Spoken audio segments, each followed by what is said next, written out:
Justified when I was five. Raising Cain, I bit in your eye. Times have changed and I forget back. But people gonna get you in the bitch back. Oh.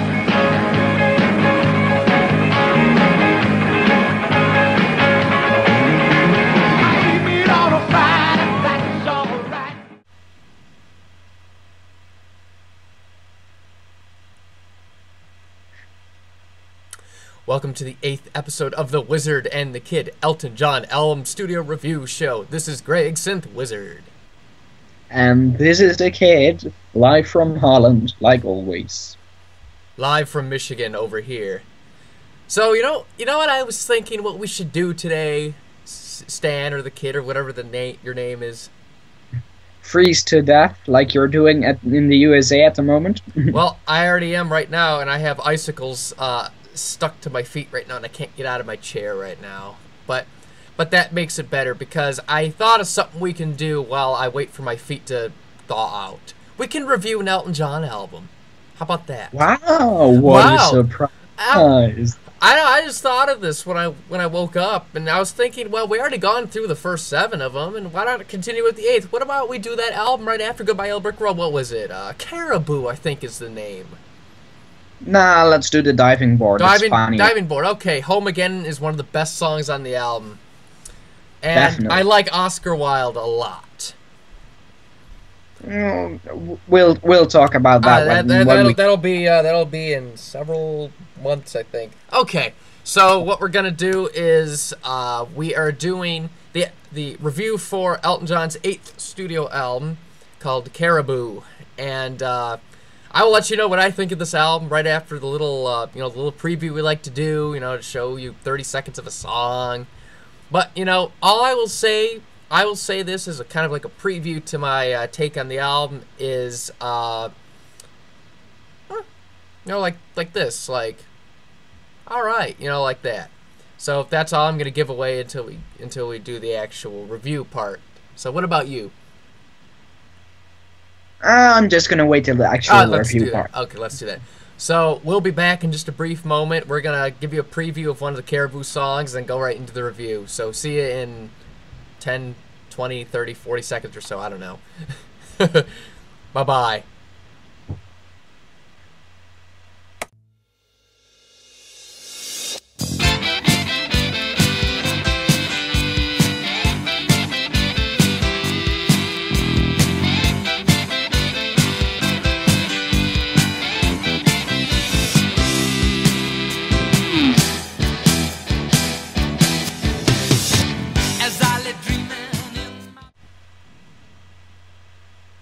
Welcome back to the review portion of our album review show, The Wizard and the Kid. We are going to be doing Caribou, as we said earlier, and we're going to go through this album.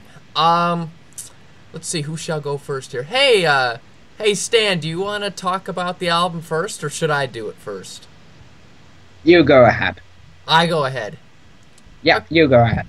Okay. Okay, fine. I will tell you my take on the album first, because you're making me.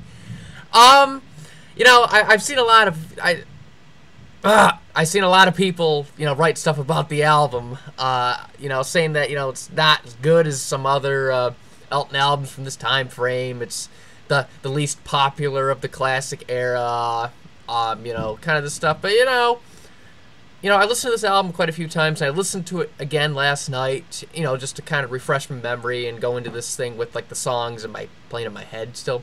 And I actually really like this album quite a lot. I don't think it's as good as Goodbye Yellow Brick Road or the fucking Madman Across the Water album, which is like at the top of the pedestal. But I do like Caribou quite a bit, and there's a lot of songs I like on this album. And it's one of these albums where some of the non-popular, semi-obscure, non-single tracks I dig over some of the popular hit kind of tracks. So I give it, I think it's a good album. I like it. Your turn. My turn. Okay, so I really like this album. I must admit this is one of my all-time favorites. To be honest, I know it has some moments which are not as good as they could have been, and I'll tell you what they are exactly when we go by song. But I really like this album, and to be honest, I think for me it would be like third on the list at the moment, right after Goodbye Elric Road and Madman. Third place so far out of all these albums. That's wow. Yeah, I'm gonna be massacred for this. Yeah. Good luck. I'm lucky I live in Holland. That's like the most far away country I could imagine. Oh no, the most far away country would be, well, actually no, it's not a country, excuse me, but Antarctica is the most far away destination. I almost say Antarctica was a country. But I don't really have a thing with penguins, so I'm not. Hey, I'll tell you what. When I went to Antarctica that one winter, I tell you, I had to get finger replacements on this hand because my frostbitten right off right here. It was horrible, but I loved the penguins and the polar bears. No. That was when you walked to your work last week. No. That's when I stubbed my toe, and that's when I stubbed my toe. Yeah, sure. Whatever. So shall we start? No. Maybe. Yeah. Okay. No. No. Until I get this one. No. Yeah. Yeah. Make up your mind, Greg. You're confusing everyone. No, I'm not. You're confusing me. Yeah, well, that's my job. That's why you hired me, remember? I didn't remember that, but okay, we'll go with that. I'll check the documents later. So I flipped the coin earlier, and it's the 8th studio album, and as far as I know, the numbers 2, 4, 6, 8 are even numbers, and which means that you are gonna start this. So why don't you go start? Wow, you can even do math. That's cool. I am learning. You're improving every week, Greg. You know, hey, I'm trying. Last night, I finally figured out that 10 plus 10 is 20. Yeah, sure. So, the first track on this album is The Bitch Is Back. Which is dedicated to me, according to some people on these Elton John debates. Go ahead. I can see where they're coming from. Shut up, fucking. Excuse me. I am sorry that I blurted that. I did not mean that. Go ahead. I'm sorry. I was just reading something. Fuck. Yeah. Go talk to your cat. So the first track is The Bitch Is Back. I really like this track. It was one of the bigger hits of the album.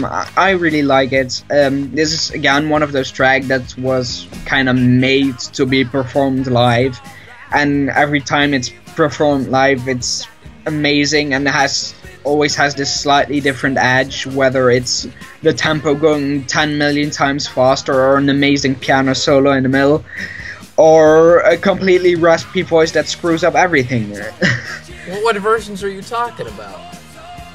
You know what versions I'm talking about. But the studio cut actually has some things which, to my opinion, sadly never appear in the live versions. Like the amazing horn arrangement they did for this original version. Very often when it's played live, the saxophone solo is actually played by guitar when they're doing it live, and I think it's a shame because the saxophone is really a great instrument, and I really like the way that, let me see, what's he called, Lenny Pickett is making the sax, sound.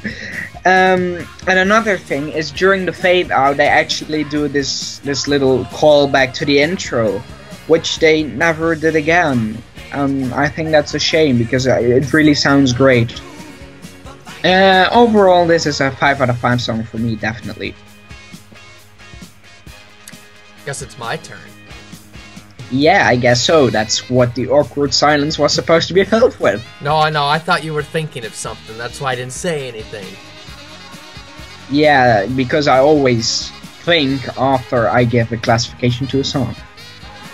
Does your head hurt? Think before you speak, man. That's my motto.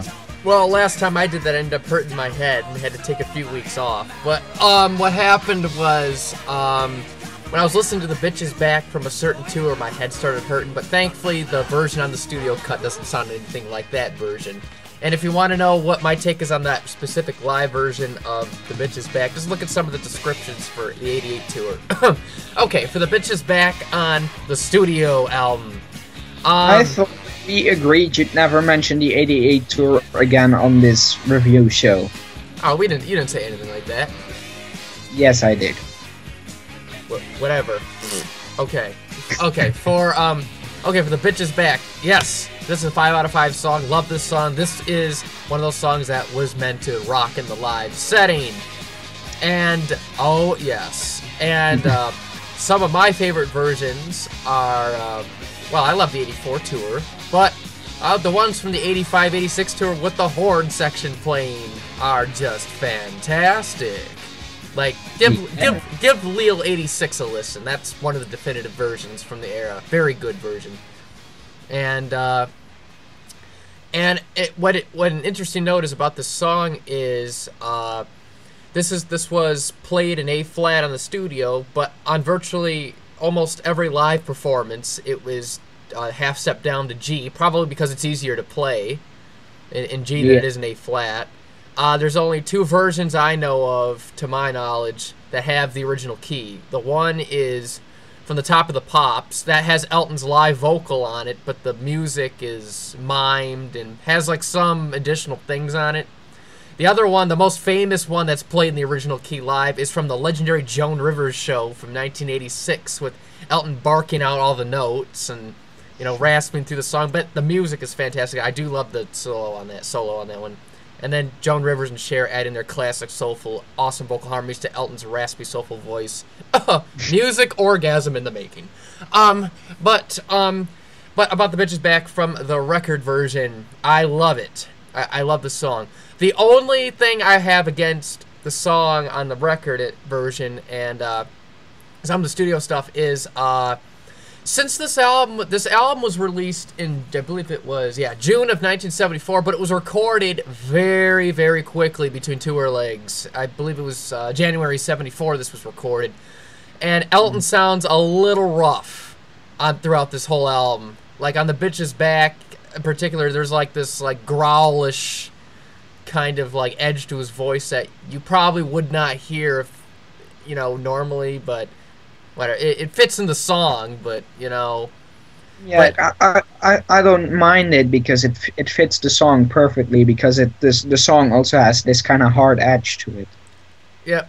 So yeah, this album's recorded very quickly between tour legs. So so basically what you're gonna get on this album is Elton is not in the superb, supreme voice he was on other ones, but it's not bad or anything. It's just like a different quality. It's very rough and raw. And really not much to say about the Bitches Back. I really love the song, you know, and like I said on the other stuff, what an opener to an album, 5 out of 5.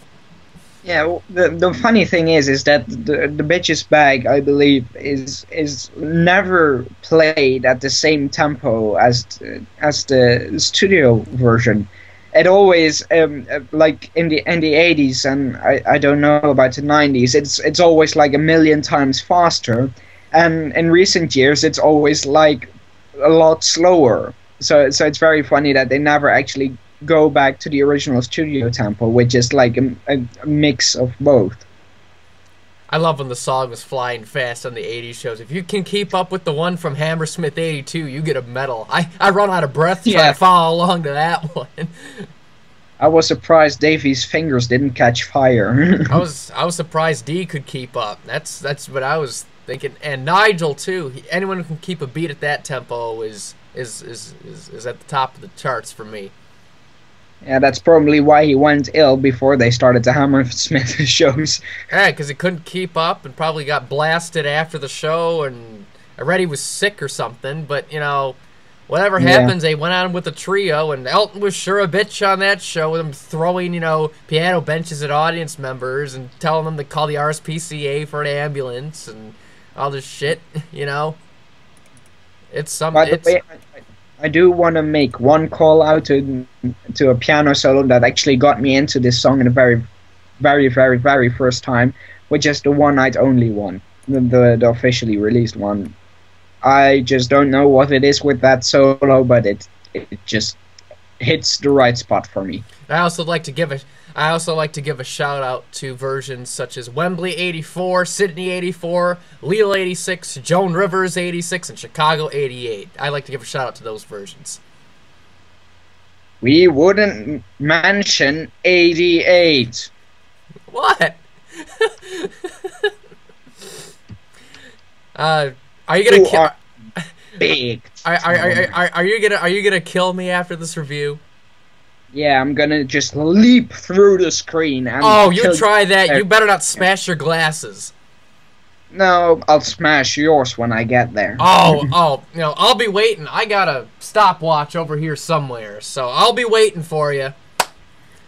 Okay. So let's move on. Yeah, it's your turn.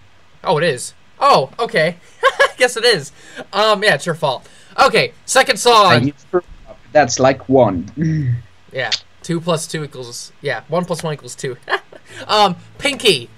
I love this song. This is one of my favorite, you know, non-hit songs on the album. I like the kind of slow, laid back kind of feel to the song. Vocal harmonies are very good on this. I just like the general music and arrangement of this song, you know. And I wish it was, you know, played live. I think it would have been a great live number. And that's, you know, pretty much all I have to say about it, except that, you know, in addition, you know, I like the piano on this, like the piano playing in between the breaks, but what in between the drums, you know. Yeah. And your turn. How many stars? How many stars? Oh, I'd give it about 4.5. I really like it. Well, to be honest, for me, I never really got into this song. I know it's a good song, and I don't mind it as much, but it just doesn't really work for me. Sorry, I'd probably give it 3.5 stars. It has some very good moments, and it's sweet overall. It's not a bad song. It just doesn't really work for me. That's all. So 3.5 out of 5. One full star below my ranking. Here's my pinky finger. Do you, Pinky, swear that you will like the song better in the future? No. Okay. So the next song so let's go on to the next song. Go ahead. You start. The next song is Grimsby.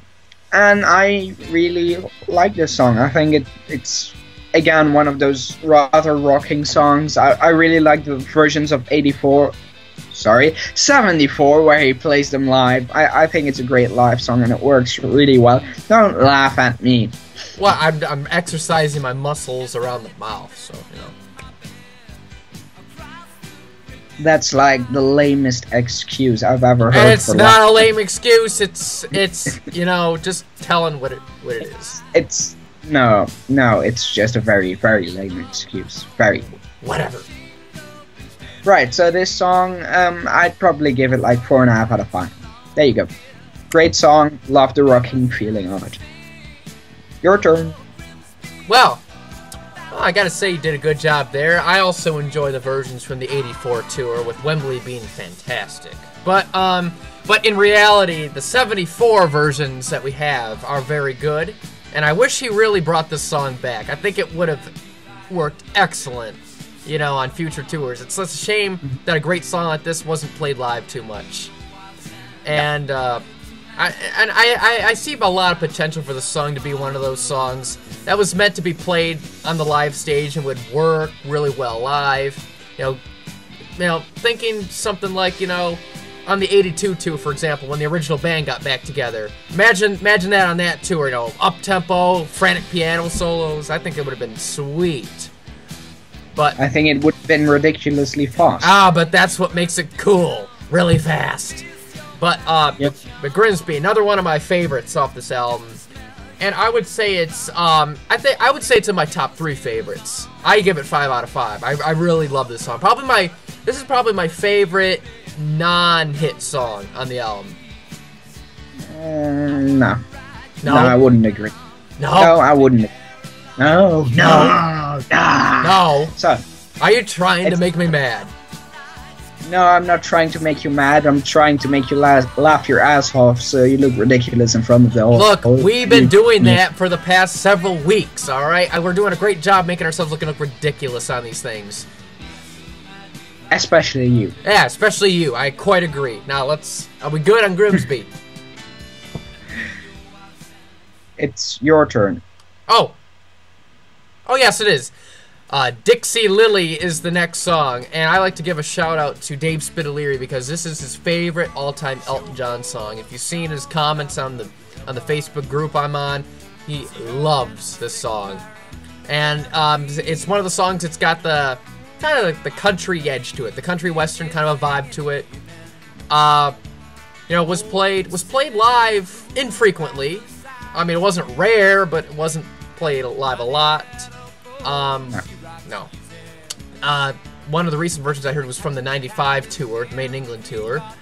I like this song. It's not a favorite of mine, and it's not a song that I would, you know, go back and, you know, listen to 10,000 times because I think there's better songs on the album, but it's a pleasant listen. I like it. I would give it around 3.5 to 4 stars out of 5.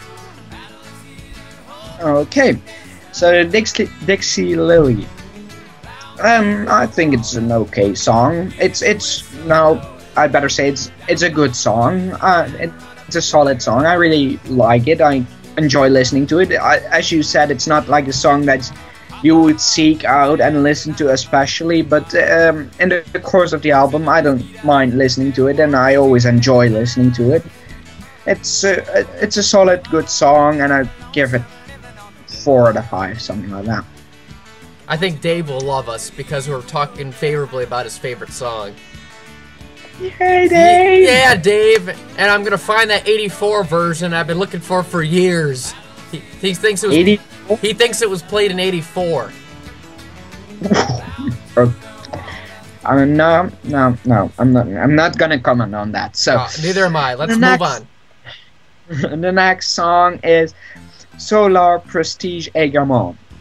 Now, a little backstory for this song. Elton was sick and tired of people commenting on the aspects of his song that they were overthinking, like too deep, like, oh, you're meaning this, or you're stabbing that religious group. And so he said to Bernie, go write some good old-fashioned trash. And that's what became the song. And it's good old-fashioned trash. It really goes nowhere. This is for me the absolute low point of the album. I just don't like this song at all. It doesn't work for me. The lyrics are absolute nonsense, which is what Elton asked for, but the melody is also not very memorable, and it just doesn't really work for me. The vocals are okay, I guess, but it just doesn't really work for me. I'd give it 2 out of 5. Your turn. Wow, I cannot believe you were dissing my absolute favorite song on this album. This is crazy. I don't know how am I supposed to follow up to that. You don't. No. So you screwed up once more. The next song. No. Well, actually, no. This is not my favorite song on the album. It's a very quirky song. It's very, you know, you can say it's unique. It's also very kind of silly sounding. Very, what kind of, you know, what is this? And our favorite, you know, ARP synth player, David Hensfield, I believe his name. Yeah, Henschel. I said sorry, Henschel. Plays this. Whatever. He plays this good old ARP 20. I want to say the 2500s on this, and it's about this song. It's, you know, it's not a favorite of mine. It's one of the weaker tracks on the album. Do I think it's absolutely terrible? No. Do I think it's good? No. I think it's you know, kind of in that whatever kind of a category. But what's funny about this song is Elton's like darkening his voice a lot, trying to sound like, you know, like more macho or something, or trying to do something like talk very, very, you know, like dark in the third octave like this, and it sounds all, you know, goofy. And I don't know if he was trying to impersonate or do something, but it's kind of silly. Goofy. I'm gonna say about 2 to 2.5 out of 5 for me. I think it's whatever. It also doesn't really work in the context of the album. It's like you have these kind of upbeats, but rather, but not silly songs like Dixie Lily, and then you get this completely out of place track that just doesn't go nowhere, and then the album just resumes like, well, that was nonsense, so let's go back to the serious stuff. Yeah, now. we just put that song in just to throw everybody for a loop. Yeah, but it just doesn't throw anybody for a loop, it just sets everybody off. Yep. Alright, so we're good on that? Yep, and it's your turn. Alright. I have the song called You're So Static. And this song features the Tower of Power horn section on it. And it's one of those kind of one of those like brass heavy kind of mid to up tempo songs, like sort of kind of in the vein of, you know, like Elderberry Wine and stuff, but this one's a little bit less dirty sounding, a little bit more polished compared to that, like in terms of the sound. I like it. It's not absolute favorite, but I like it a hell of a lot more than Solar Prestige. That's what I'll say. I do like the organ sound and the brass on this. I think it's around a 3.5 to 4 out of 5 for me. Wow, well, I really, really like this song. Maybe that's because I play a trumpet myself, and because it's so brass heavy, I think it's really good. Like the horn solo and the piano solo are freaking awesome.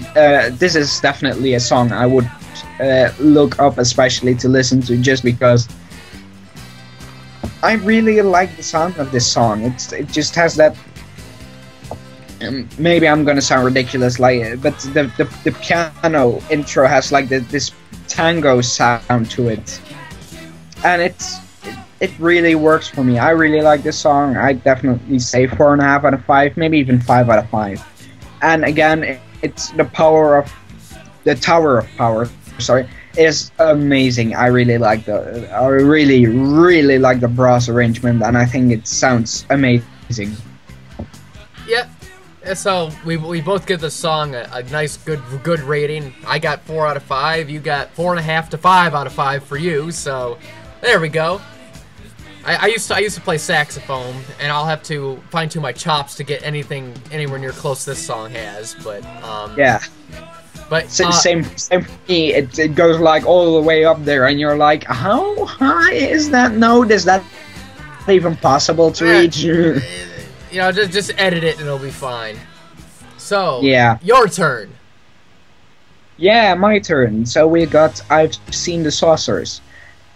It's a solid song. I don't think it's bad or anything. It's okay, I guess. I like listening to it as it comes by, and I don't mind listening to it, but it's nothing really special.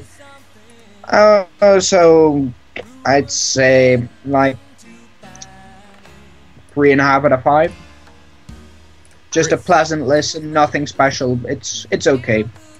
There you go. Yeah, I pretty much agree. They're kind of middle in the road there. Pleasant listen. I do like the song. It's, you know, it's not an elite song on the album or anything, but it sure as hell ain't a bad song. And and I do like Elton's vocal performance on this song a lot. It's very, you know, that's true. It's like, you know, the other song, Solar Prestige had him kind of darkening his voice up a bit and being all silly, but here he kind of lightens his voice up a little bit, so he almost sounds like what he did a few years before in terms of his timbre, except with a little bit of that little rasp on it because of the the scheduler, because they were literally putting all these songs together very quickly and then going right back out on tour in between tour legs, so I can kind of forgive that. But here, you know, he lightens his voice as opposed to darken it, and he sounds almost like his, you know, kind of youthful self from like 1969, 70-ish because of the timbre. And I would give this song around a 3.5, maybe 4 out of 5. I think it's a pleasant listen, and I do like it. Yep. So it's your turn. It is my turn. The song I have coming up is called Stinker, which I don't know what that is in reference of, but you know, I'm not an expert on analyzing song titles or lyrics. So if someone else out there that's really good with lyrics and stuff, probably help me out on this. But I'd say it's probably a reference to the song. Let me guess, you're not fond of it. No, that's not what I mean. I mean, like, the word "sinker" comes up in the lyrics a lot of times, so I guess the title was kind of representing the song. Yeah. But what I think of the song is for later, because you're first to give your opinion. Yeah, I've always, you know, this is kind of different, because previous songs on this album were either mid to up tempo, kind of like rockin', and then they got like the kind of the slower songs. But here, this is like bluesy stuff going on. We have a blues song here, and it's in 6/8 time, which Elton hasn't really written a lot of stuff at 6/8 time, and not too much. Most of the stuff is in, you know, 4/4 time simple meter. But here, this is kind of threw me for a loop because I tried counting along and I'm like, oh wait, it's in 6/8 time. Oops. But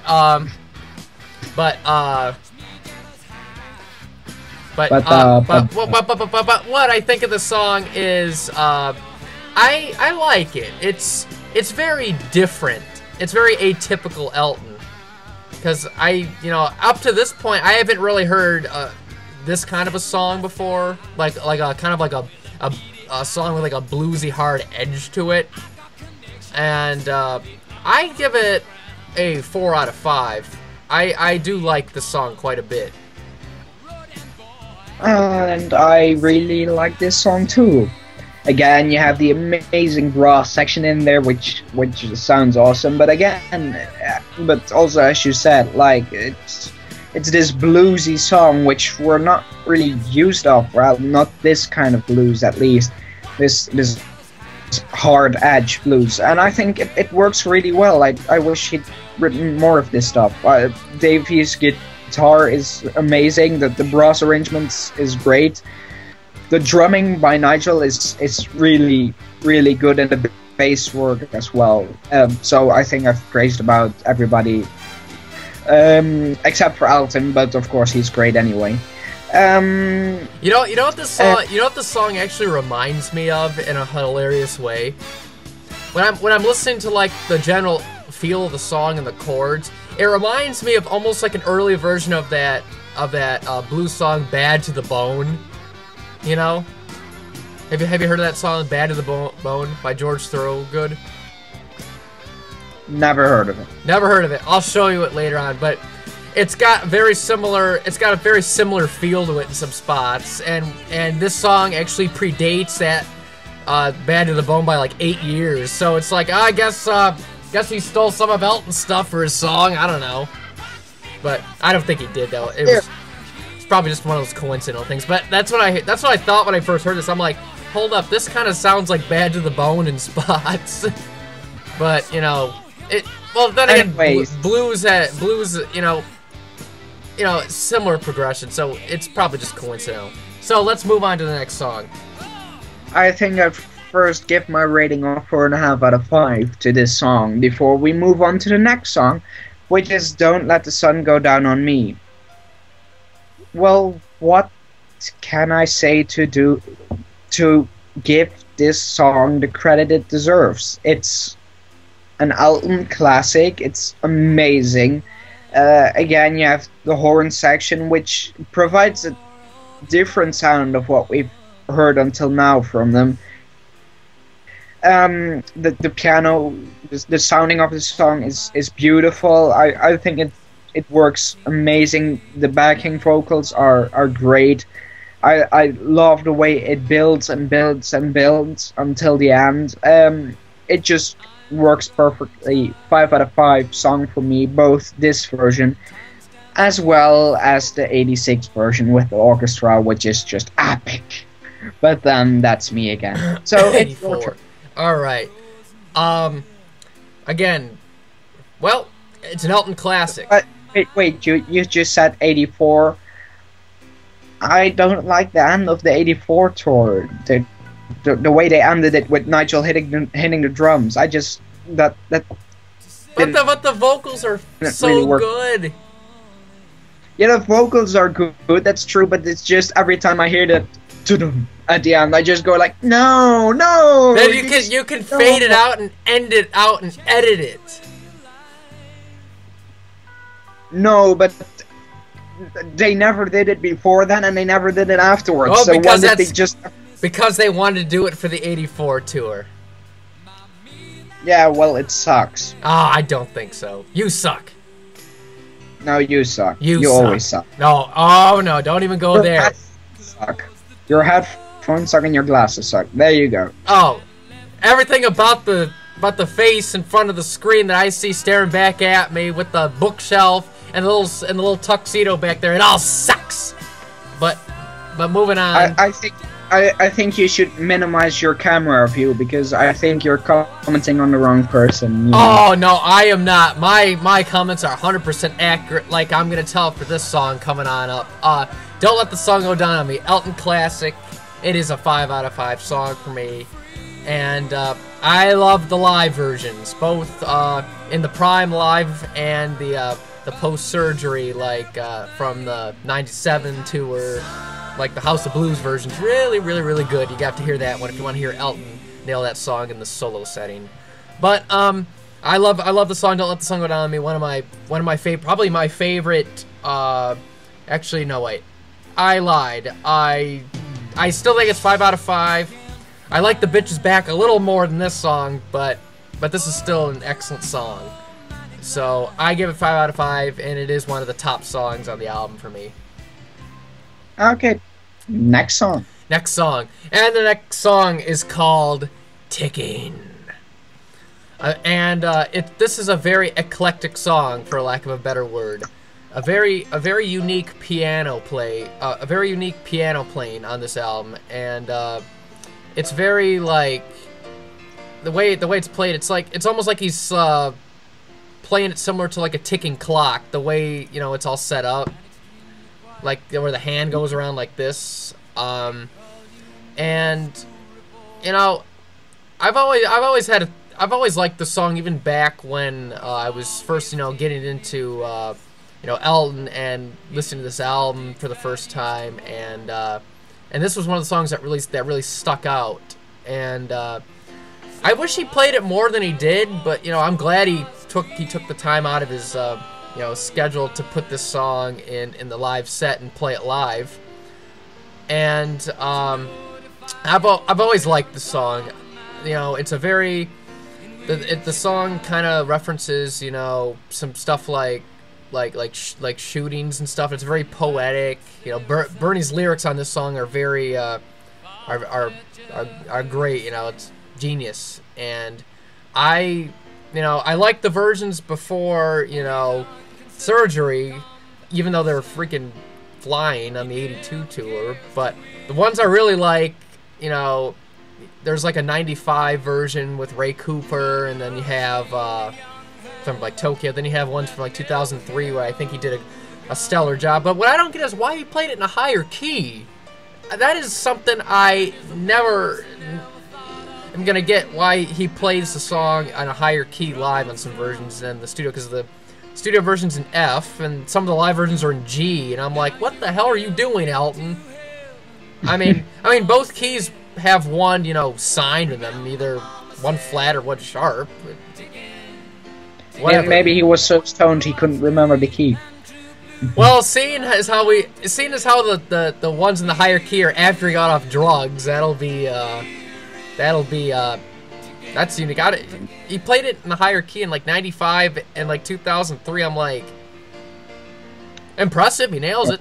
But I have always liked this song. 4.5 out of 5 for me. No, man, no. What do you mean, No. 5 out of 5, definitely. 5 out of 5? 5 out of 5, definitely. I love this song. I think the lyrics and the music just suit each other so well. The first time I heard this song, I really fell for it, and I really, really love this song. The live versions are okay too, but the one thing that they can't capture live, and they sadly never will, is the amazing thing they did with the synthesizer in this song. It just fades in very slowly during the course of the song, and in the last chorus it suddenly like gains the upper ground, and then during the outro it has like these sweeps, like somewhat similar to the thing they did in Rocket Man, but then a lot faster. And then after Elton finishes the piano, like he strikes the last chord, and this synthesizer just keeps buzzing on and very, very slowly fades into nothingness. That's just so great, and it strikes me every time. A beautiful, really, really amazing ending to the album. It's like, if you listen to the lyrics very well, it almost sounds like the life dying away in the young boy who was shot by the police. And the lyrics, as you said, are beautifully poetic. Bernie did an amazing job in telling this beautiful story, and I can relate to it in some way. I don't go into pubs shooting people. Yeah, because if you're shooting at people, that's not what I meant. But it's just I can relate to this boy who's like holding all his anger in, and it builds and builds, and then at this one moment he just snaps, and then everything goes wrong. I always like that kind of story, and this song just captures it perfectly. So definitely a 5 out of 5 song for me, and maybe even one of the best songs on the album. My ring likes your take on the song. Oh, thank you, Ring. Yep. You're much better than guy wearing you. Fuck off. Did you actually just check that? Like, who's wearing it? Oh, it's me. No, it was talking to me. I think I just saw that spark in your eye, because you're actually like showing me the ring, and the ring likes this story, and I say like, well, thank you, Ring. You're much better, right? And you go like, hey. Did you just really have to figure that out? It was talking. Seriously? It was talking to me. Okay, give me a break. Rings don't talk. Well, this one does. No, it doesn't. Hey, I will send you the audio bootleg of this, alright? And I will show you that the ring was indeed talking to me. Yeah, somehow I just don't believe you. You don't have to believe me. But, you know what? It looks like we both love Ticking. And yes, I will, yes, it is an awesome song. And also, I just love... Hold on. What? Yes. Yeah, I can push them. Okay, thank you. Wait, what? What are you doing, Greg? Why are you walking away? You can't do that during a review. Hey, you screwed up for a third time. That is not my fault. Just turn away, and you naughty boy. That is not my fault, okay? Someone was trying to move my car outside. And I'm not getting up. I'm not getting up to move my car. I'm in the middle of a review. So there. Yeah, you'd better get up. You better not get up and move your car. Someone else said they would do it, so there. Hopefully I don't steal it. But you know what? fine. My rings on my finger are telling you to move on to the next song. Well, before I move on to the next song, I'm gonna say that we actually concluded the original album, and now we're gonna move on to the bonus track. That's right, because which the original... you totally forgot to mention. I did because not. You were all busy with your car. No, I was getting to that until you interrupted me. So, on the original album had 10 tracks. In any way, shape, or form, you said you move on to the next song and then stay quiet. I was going to talk about it after, but of course you had to assume. They all say that after they screwed up, so that's 4 screw-up in this review. You know, Fox piano covers. More than Jonathan Moffat did during the '88 tour. No, no one can top that. But the Fox piano covers is probably laughing at this. Is probably going to give you the victory. I don't care. But like you said, that ticking ended the original album. If I just said it, why are you repeating me? Because I was going to say something. No. You don't think... No. You always have to repeat what I'm saying, don't you? I was not repeating. I'm mature enough. Well, let me tell you something, mister. I'm going to be turning 18 very soon. Well, you know what, mister? I'm going to be turning 24, so shut up. Get away from me, you creepy grown-up man. Yeah, get away from me, you fucking... Never mind. No. That's it. Go. You just can't think of a big swearing word like I can. Ha!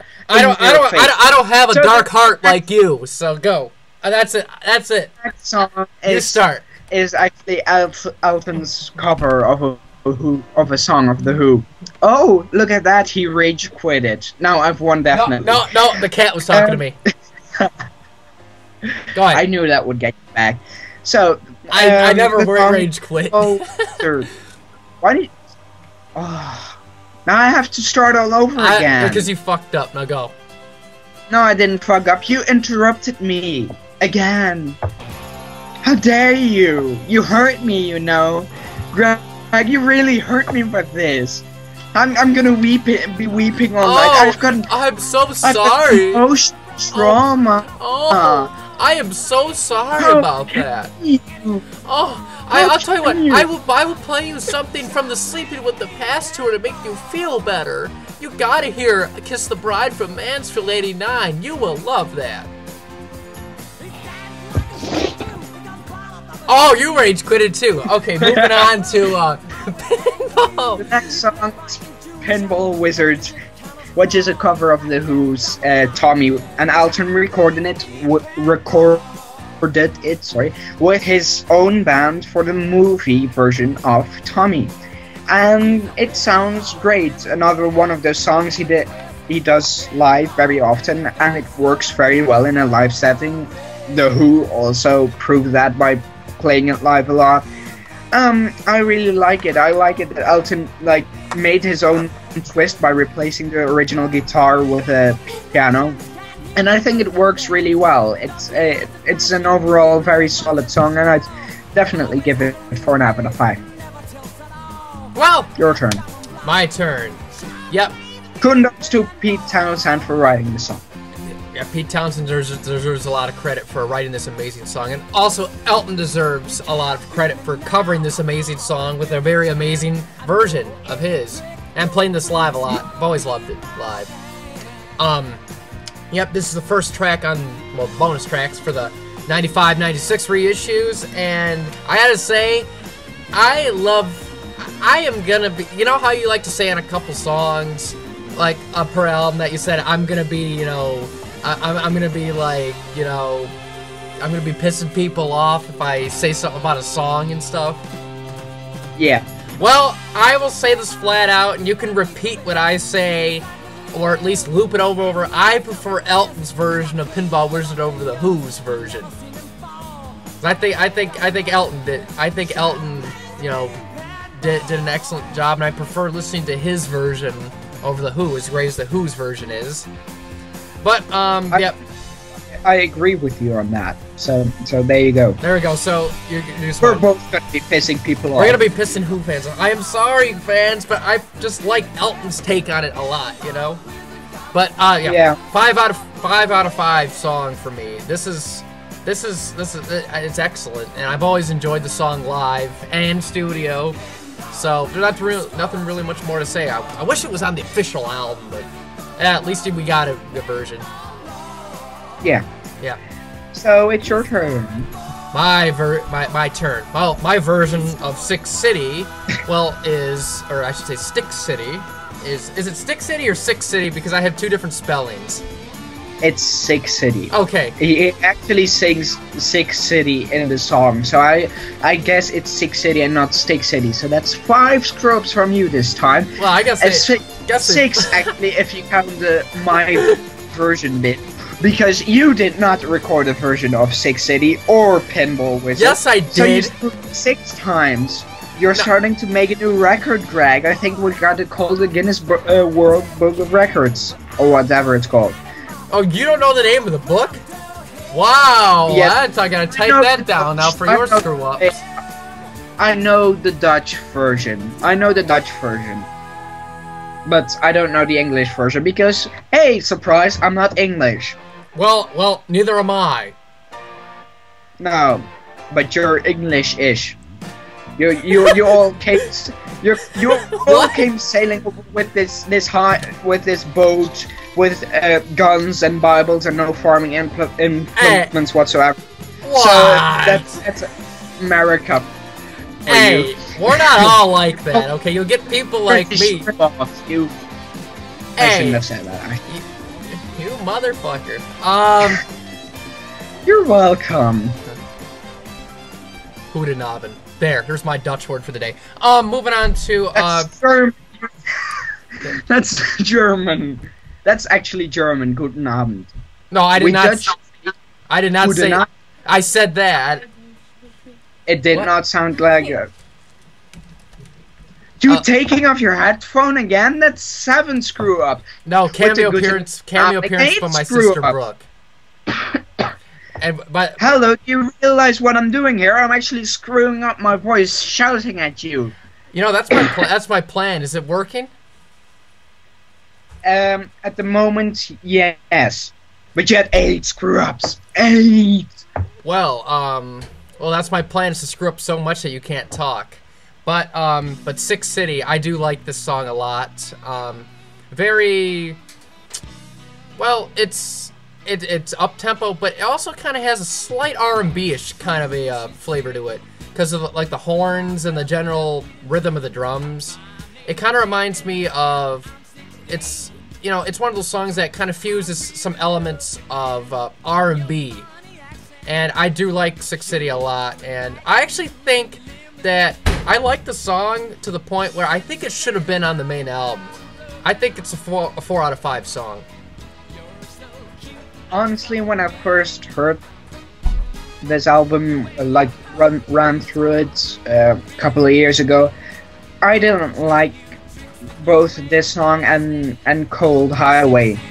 However, as so many Elton songs, as I've repeated over the last couple of reviews, it kind of grew on me, and I like it. It actually sticks in my head a lot of times recently, mostly because I've been listening to it for this review. But I really like the song. 4 out of 5. I think I would have traded this with Solar Prestige, so that can You quit. Excuse me for a second. Yes. Did you see that guy? He actually walks away. Oh god. We interrupt this review because I have to get hamburger. So this is. What? Okay, so by the way, 684 and a fine song for me. Brad screws up everything, so there you go. He's a. I'm not even going there because he'd probably censor it in his final edit, because he has to be the one editing everything and has to have his final say. So yes, I'm just gonna be ranting on about him while he's gone. Let's see. So Sick City, I would probably have traded it with Solar Prestige just because this song makes a lot more sense and actually fits better into the album because it's a bit in the vein of You're So Static and Stinker, which I like, so there you go. Well, since Greg still isn't here, meaning that he sucks and lost his review, definitely. I'm gonna be moving on to Cold Highway, and I give that. And I actually didn't like this song until I heard the Alton versus Now mix of it, and then I got back to the song, and I actually really enjoyed it. So that was all the tracks of the album. I think everybody enjoyed my opinion on the last couple of those. So I think that's all from us for this time. Greg, I'll see you later. So goodbye, everyone. It was nice talking to you while our loser of the week was getting his hamburgers because, well, Americans aren't fat enough already. But that's probably because they don't know how to farm because they came over. Well, you know the drill. You know, I have to go through my history books to figure out what's going on now. This is probably the best and worst performance I've ever done on a review. But you know what we're gonna do? I'm going to another cameo appearance. So what we're gonna do is just in case, because I didn't hear about half this thing, because I'm over there. But Okay, I'll just pick up where I left with Cold Highway because I actually wasn't finished yet. That was I was like, you didn't, you know. But I was actually moving on with the review. So Cold Highway, I was saying to the public, so they know already and you don't. Just because you screwed up and had to get hamburgers. Which you could buy at the McDonald's or the Burger King because there aren't enough of those in America. You know the normal thing, and any American would do. There's one down the road from me, so there. Yeah, that would have probably been a lot easier. We didn't do it that way. No, I can actually see why, because Cold Highway actually kind of applies to America at this moment because everybody's like, oh my god, we're freezing to death. It is cold. It's freaking cold. I'm not making a lot of friends in America, am I? Making plenty of friends. I will. Okay, so Cold Highway. I didn't actually get into this song until I heard the Alton versus Now album. Because then the Black Icy Stare part got repeated, and I actually wondered, like, I don't remember that from any of Alton's songs. So I actually got back and went looking for it, and when I came across Cold Highway, then I really enjoyed it, and it's a 4 out of 5 song for me. So there you go. And it's your turn, and you'd better keep it short. Why don't I just talk about it for 10 minutes? But I do like Cold Highway, and it's one of the, what's weird is, you know how on some of the previous albums where the bonus tracks, we wouldn't put, certain tracks on the album and not liking the bonus tracks and but it's like this album, all the bonus tracks I really like and wouldn't mind having them on the main album in some way, because I do like all of the bonus tracks. Especially, I do like Cold Highway quite a bit. It's a very cold song, and I once drove on a cold highway, and wasn't exactly fond of that, but whatever. But it's a very pleasant listen. I like the song a lot. I give it around 3.5 to 4 out of 5. Right. Now, before we start the next song, I think we should either do it now and do its B-side with it, because I think they kind of belong together. Otherwise, we'd be doing its B-sides sometime in the future, and it would be really like ripping the two apart, because it's actually like the two Christmas songs that Alton has, if you get my drift. All right, so I'll tell you what. I'll start with Step Into Christmas, and then you do the rest, all right? Okay. All right. Step into Christmas. I saw a lot of takes on this actually on Facebook because I'm a member of a couple of the Elton John groups, and there's this huge. Well, besides the GregsynthWizard one where it's mostly focused on the live stuff, but I've seen a lot of like other groups, and there's a thread about this song actually. Step into Christmas. A lot of people like this song, and some people said, I got sick of this song back in 74 or 75, and I'm like, it's a Christmas song, and you're supposed to I like it. think of it after a month and then not listen to it for another 10 months, and then get back into it all. I mean, it's that's kind of the thing with Christmas songs. Yeah, it's like a novelty song kind of a thing, but I like it. It's a good Christmas song. I'll listen to this along with my traditional Christmas carols and stuff. So I like it. Yeah, because Christmas caroling is such an American tradition. Really? Yeah, really. You've been poking fun at me for the past hour. Yeah, again, that's what you hired me for. It's all in my contract. Oh, I'll pay you in bootlegs. Oh, that's a wonderful. Thanks. Yeah. I'll pay you in bootlegs. What do you want? it. Yeah, well, I printed. Never mind. But I like Step Into Christmas. 4 out of 5 for me. Well, I really like Step Into Christmas too. I think it's a great song, and it definitely has that Christmas feeling, like with the jingle bells in the background. And it has this, Bernie once described it as, from the second it opens, you can kind of hear the snowflakes falling.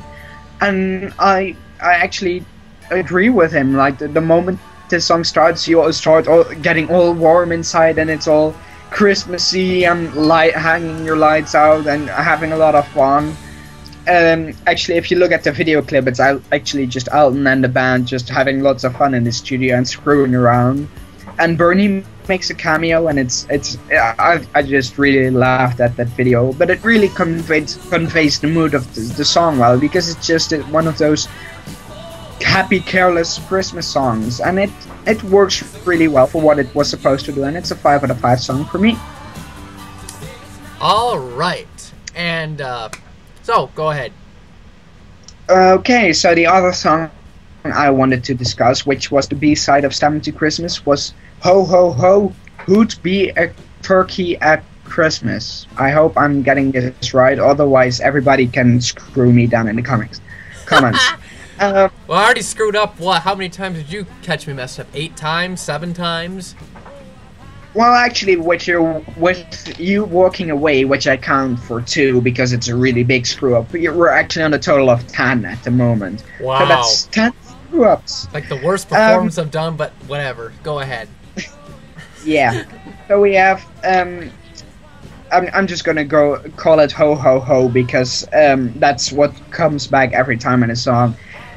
The first time I actually heard this song, I just really laughed out loud. It's like one of those things where I think Elton came up with the chorus and the verses, and then just said to the band, and now let's have some fun. And they all got into the studio and recorded these awkward voices singing along with the song.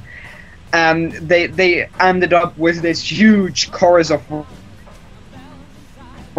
voices and remarks in between. I just can't help myself, but I have to laugh when he's going like, there's a pair of large sized wellies, and then somebody screams, "What is?" And it's really like, okay. So I really like this song. I always have a ball with it, and I know it's not a musical masterpiece or anything. It's just Elton and the band goofing around because they had to make up a B-side, a bit like a B-side. Yeah, with Give Peace Pounds, which that's which the best actually, one. Yeah, which is actually kind of similar to the song because it's also Elton just screwing around in the studio and making up funny voices. But I really like this song, and people are probably gonna fuck me for this, but a 5 out of 5 star rating, just because of the fun of it, and it's one of those guilty pleasures. So there you go, it's your turn. Guilty pleasure. Oh, I cannot wait to review Victim of Love and Leather Jackets. Awesome. Shut up. All right. The B-side to Step Into Christmas, titled Ho Ho Ho, Who'd Be a Turkey at Christmas? And I tell you, that's a long song title, so Yeah. You know, pretty much, you know, you stole what I was gonna say. I think no, it's a very fun song, a very catchy, fun, upbeat song, and it's a fun to listen to. And there really isn't much to say about it. They just recorded like a B-side to Step Into Christmas, just have some fun and get it down on recording, and there you go. I like it. I give it it's pretty solid. Despite the it's not, like you said, it's not like a masterpiece, but it works, and I like listening to it. So I'll give it 4 out of 5. Okay, so that's all the songs we were about to cover. Yeah, we did. And the hilarious part is I had the 14 songs written down up to Step Into Christmas. So the last one is kind of like a wild card. So we will put it down for 15, I guess. So there you go. Yeah. That was me improvising, people. Improvising. Hey! So yeah, I guess so. What I'll do is when we put the songs, when I do the video, I'll just put the audio to Ho Ho Ho Who'd Be a Turkey at Christmas under there to make it seem like we knew what that was initially what we're gonna do. So there. Yeah, definitely. Yeah, it'll look a lot more professional. Yeah. Yep, and we just giving away all this stuff. The review, which is like the most amateur thing anyone could do. I was improvising. If you're American and it's really like, oh, how dare you bad man. Hang on, there's knock. House being shut. Alright, I'm coming up. Shut up. That's my brother being a smartass, everyone. There you go. That's my brother. Oh, the greatest discovery. Alright. Here. Yeah, fuck the greatest discovery. They're really just annoying. So here's what we're gonna do. I managed to stumble my way through this review, albeit with some improv around that. And I think this is my best. I think this is my best performance to date. With 10 screw-ups, so everybody knows what the previous reviews were like. Like, if this is his best performance, and he already had 10 screw-ups in this one, imagine what the others were like. Hey, you know what? It's called artistic interpretation. It's called screwing up. No, it is not. Time. It's called improv. No, and it's actually called a receding hairline, too. I have plenty of hair. Alright, if I go bald in a couple of years, whatever, bootleg the picture. We'll like place it against the bitch's bag 1988, just for the fun of it. Or maybe Kiss the Bride, because you love the Verona version so much. Adam, where did you hear that from? Ideas here. I think we really have some solid ideas here. I did not say I like Verona 89. Can you at least get the right version from the tour right? The one I really like from the tour is Essen 89. I don't care. You showed me the Verona version, and I know you hated that one too, so I just said the Verona version. Because, unlike you, I don't like to put a massacre on my ears and play 88 shows. I just have a job to do. What you force upon an unwilling slave, like you Americans were good at back in the days when you came over with your sailboats and silly little. Hey, back then we were just planning something. But here's the thing: what I have to do is this.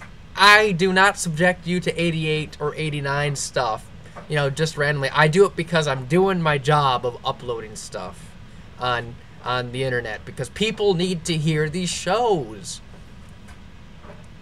No, they don't. Yes, they do. It's Elton John. They really do not want to hear these shows, because firstly, everybody will go like, ooh. And secondly, everybody will go like, is that Elton John? Now I'll never listen to him again. Like they did in the 70s when he announced that he was gay.